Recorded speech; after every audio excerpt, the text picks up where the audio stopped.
Welcome, friends, to the Soul Talk podcast, a show where we explore and uncover the path to the heart, amplifying your conscience.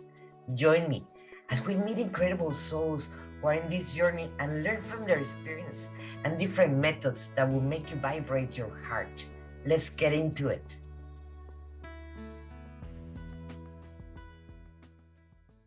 Hi everyone, this is Monica Ramirez, and we're going to be talking today about the cause and effect. And another words for this one, it is karma and dharma. So this law states that everything has an effect and everything has a cause. So the core concept of this one, it is that everything happens, everything affects you, your experience has an origin, basically a cause. Whenever that cause, it is physical, mental, or spiritual, the principle implies that by understanding and influencing the causes, we can change the effect. It also emphasizes that nothing happens for random chances. Everything follows for a logical sequence. Everything cause has an effect, and every effect has a cause. Everything that happens according to a law. Chances, the chance it is a law per se. Nothing it is re- recognized at the same time. There are many planes and causations, but nothing escapes the law. Let's say in the car, we're talking about the cause and the loss of the cause and effect, or karma dharma. That's another way to call it. In many cultures, they call them that. That if you do harm to someone because you were jealous or envy or whatever, that's the cause. Well, the effect is going to be that person is going to hate you, going to try to destroy you, harm you, or something like that. That's the effect of your envy or your competition or whatever you did to that person. So that is a simple one to understand, guys. And the dharma, it is if you do something good to someone, just because you wanted to do something good for someone, the effect it is gonna the effect it is gonna be you're gonna receive also abundance of love or companion or a good friend or loyalty, whatever it is, depending on what you did for someone else.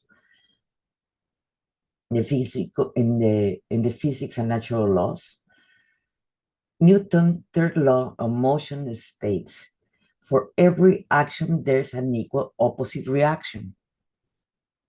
So as much as you do something good for someone or bad, you're going to receive the payment back for the same thing that you did, good or bad. That's our choice, what we're going to do. In the health and life, if someone eats a diet in a high processed food and sugars, the cause is poorly dietary choices. And the effect might be you're going to gain weight or lower energy. You're going to have health issues. Probably you're going to even get diabetes. Why? Because you were eating too much sugars. So there's a cause and effect about the choices that we do about our healthy choices. In the relationships, if a person constantly show kindness and support and understanding towards their partner, the cause of the positive behavior and effect are going to be strong in a healthy and loving relationship.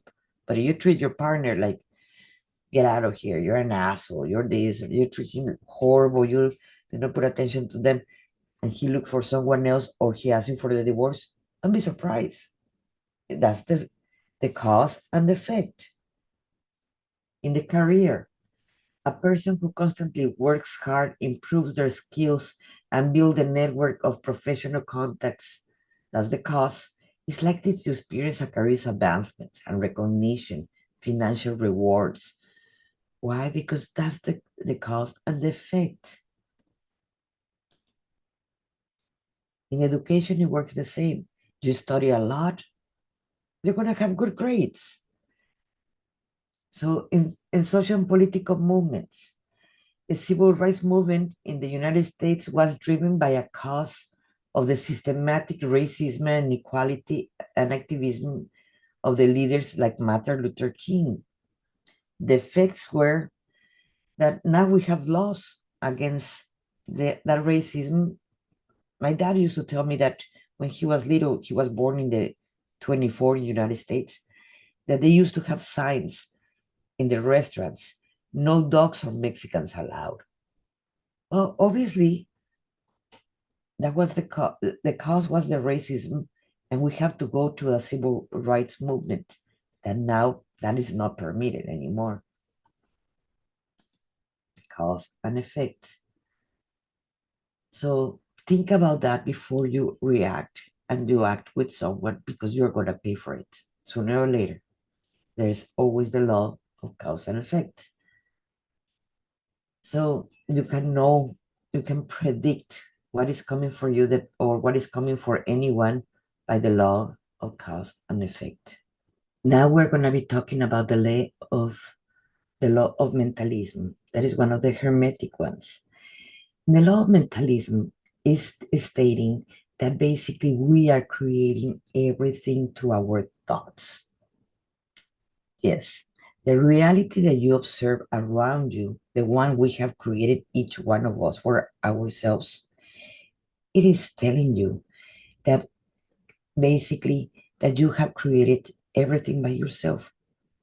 So if you believe that you're not worthy, you're going to bring more about proving you that you're not worthy. But if you change your way of thinking, this law of the mentalism tell you that you can create a different reality. At the beginning, when the planets were created or the universe of the Big Bang, everything started from a thought. So it starts from our mind. That's what this laws it is talking about. The principle of mentalism, that is one of the Hermetics, Hermes Trismegisto, it talks that everything it is mind, the universe, it is mental.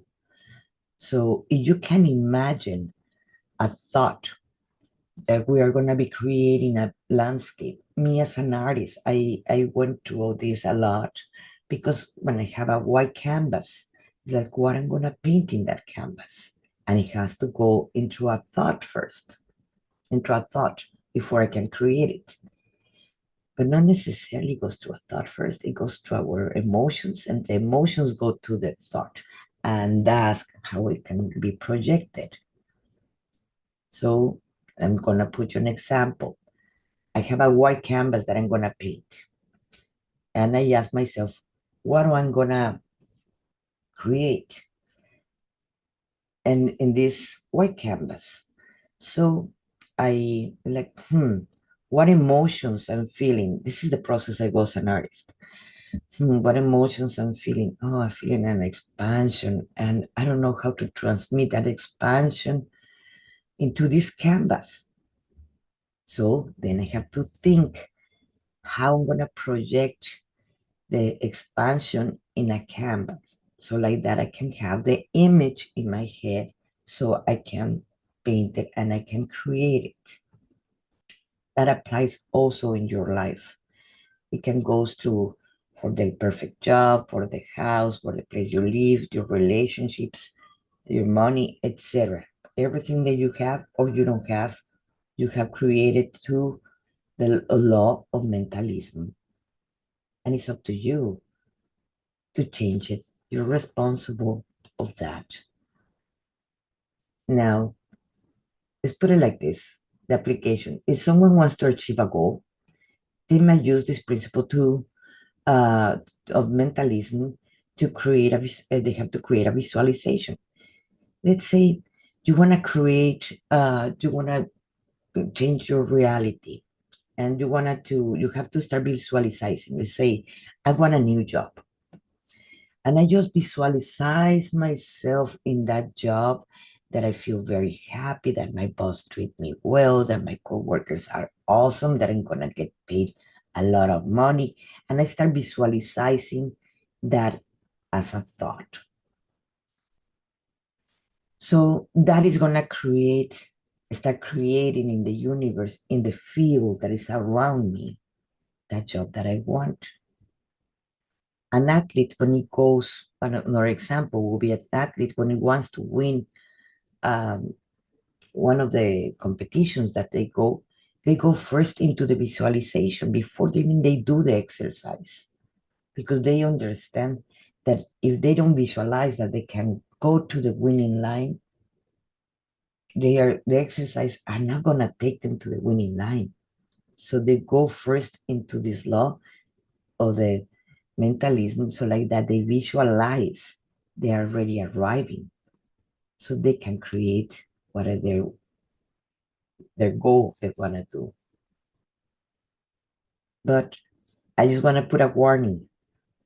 If in your subconscious it is running that you are not enough, that you are worthless, and so forth, and you have not healed that part, you visualize, oh, having $1 million raining on me right now, and I'm swimming in dollar bills, but you feel that you don't deserve it. The possibilities that you're going to attract that money is going to take you way longer, because you need to heal that part. You can visualize, but in your subconscious, it is coming to your mind how much you're worth, because that's something that you have put it on you, or you have accepted. Not necessarily that you have put it on you, but you have accepted that program. It can come from your ancestors, from your ancestor line too.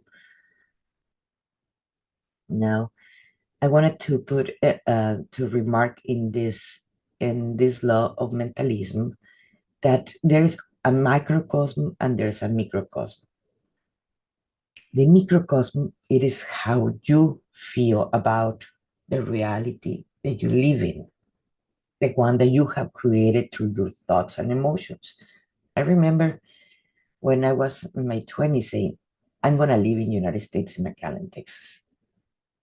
And true, yes, when I was 30, I came to the United States and it was not in my plans to come, but it just happened. The same thing when I was little, I used to say, I'm going to live in Monterrey and I'm going to study in Monterrey, Mexico. And to Rome, it happened. I created that. It just didn't just appear.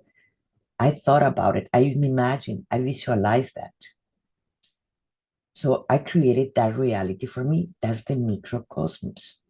And the macrocosmos, it is the reflection of everything in there. Like an example will be, I imagine that there's going to be peace in the world, or there's going to be not more hunger, that people are going to have all a roof on top of their head and food in their table, and there's going to be love and cooperation from all. I want to imagine that world I live. So I visualize that, and slowly I can start seeing proof of that. But of course, we're talking about a collective, the human collective, and everybody will have to wish the same thing, because I cannot influence other people's thoughts and creations. I only can create mine, but I can observe that microcosmos over there. The microcosmos, no, the law of mentality that I can start doing there. That's why when they're doing meditations worldwide for peace or for health or for whatever they're doing, it works. Why? Because more than the 60% of the collective are doing it.